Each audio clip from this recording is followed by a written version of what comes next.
L'été dernier, un événement a brisé le calme et la sérénité d'un village de la campagne angevine. J'étais où plus rien ne sera jamais comme avant. C'est là qu'on voit qu'il n'y a plus rien, parce qu'avant, ça dépassait, c'était immense, là, il n'y a plus rien. Car à Gété, l'église a disparu. Alors quand Jean et son ami Alain viennent ici, ce n'est plus que pour constater les dégâts. Est-ce que tu peux zoomer sur le paratonnerre de la croix? Parce que c'est pas sérieux, ça.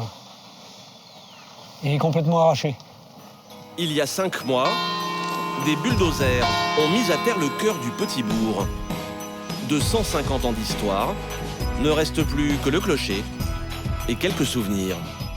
Il y avait une grande église, vous voyez, ça partait de là, jusque là-bas, 900 places, un chœur immense.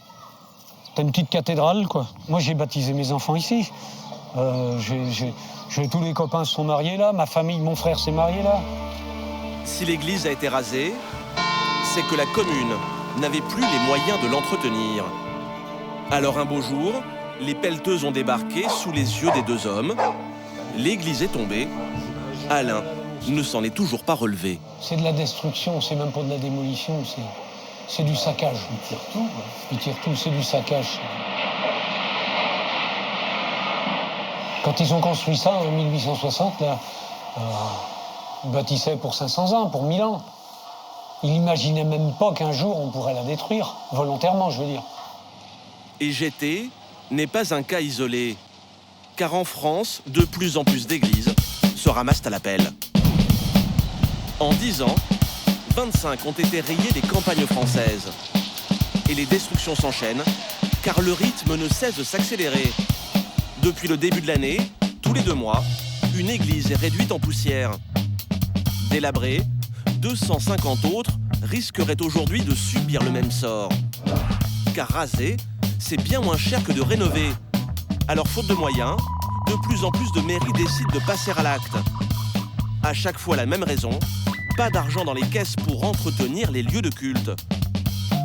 Mais une telle décision provoque bien souvent la colère des habitants qui refusent que leur histoire passe aux oubliettes. Panique au village, ils veulent raser l'église.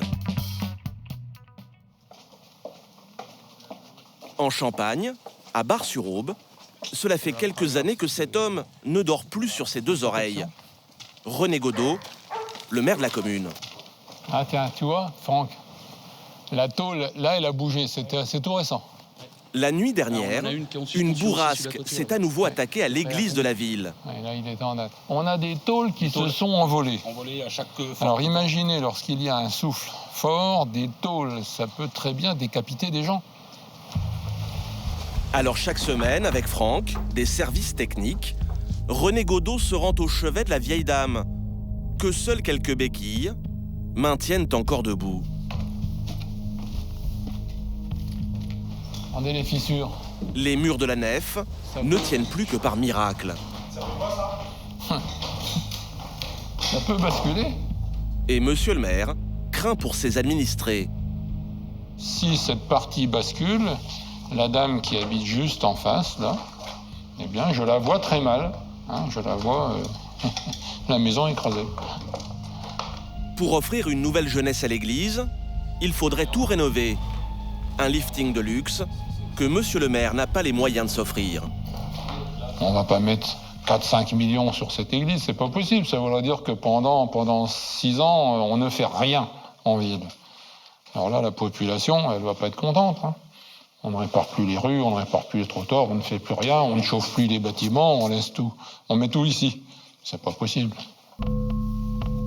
Si cela ne tenait qu'à lui, cela fait longtemps que le maire aurait tout démoli, terminé les nuits blanches. Mais comme le bâtiment est classé, impossible de le raser. D'autres églises, en revanche, n'ont pas cette chance et comptent les jours qui les séparent de la démolition.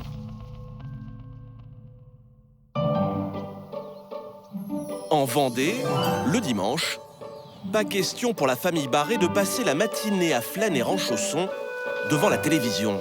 Il y a Claude Tempu. Merci. Car pour Claude et son épouse, ce jour-là est un jour sacré. Quand on est disponible, on va à la messe, quoi. C'est le jour du Seigneur, quoi, comme on dit. Écharpe et gros blouson, T'as ton porte-monnaie aussi? quand les barrés partent à la messe, c'est à chaque fois une petite expédition. Pourtant, leur église est à 2 pas, juste au coin de la rue. Mais les fidèles de Saint-Hilaire sont priés de passer leur chemin. Claude, c'est ici que vous allez à l'église aujourd'hui? Ah ben non, là c'est notre église, donc l'église de Saint-Hilaire, mais elle est fermée depuis 2007 pour vétusté, quoi. Vous pouvez y aller? Non, elle est fermée, hein, c'est marqué. Hein. Un bâtiment qui prend l'eau et dont les murs s'effritent peu à peu. Et là encore, avant qu'il ne s'effondre, la ville a décidé de tout raser. Alors Claude s'est donné une mission, sauver l'église du village de l'assaut des pelleteuses.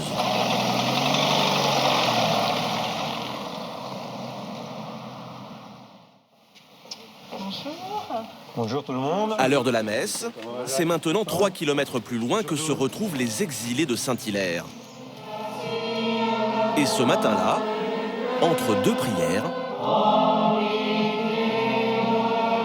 Claude va recevoir le coup de pouce qu'il n'attendait plus.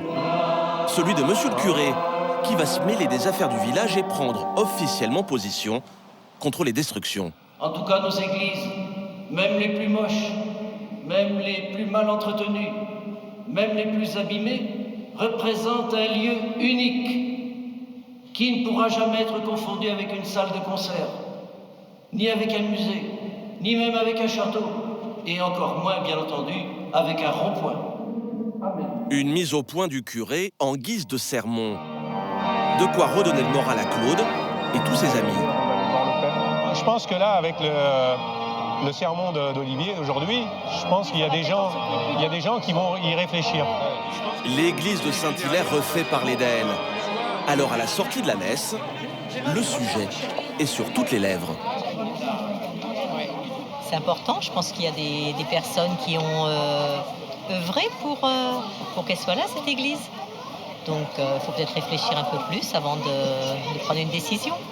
On voit à la télévision les églises, si vous voulez, les petites églises qui sont détruites, ça nous choque.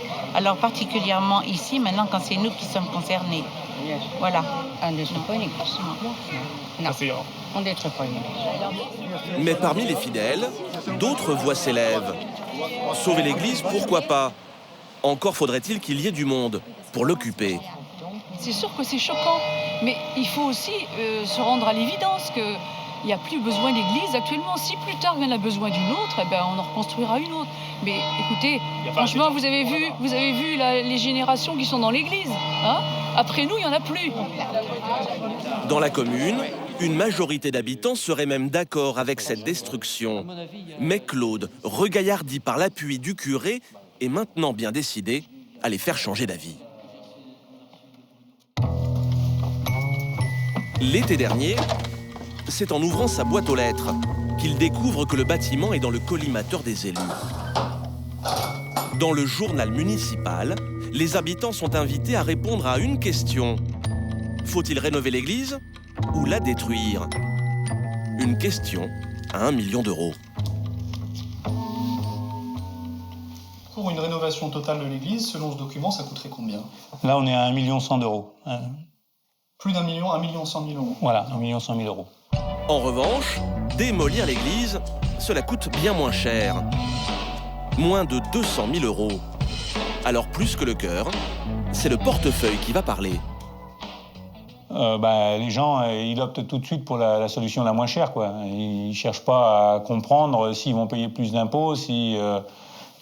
Grâce à ce référendum postal, la mairie va obtenir le feu vert des habitants pour raser l'église et en finir une bonne fois pour toutes avec une guerre de clochers qui dure depuis un demi-siècle.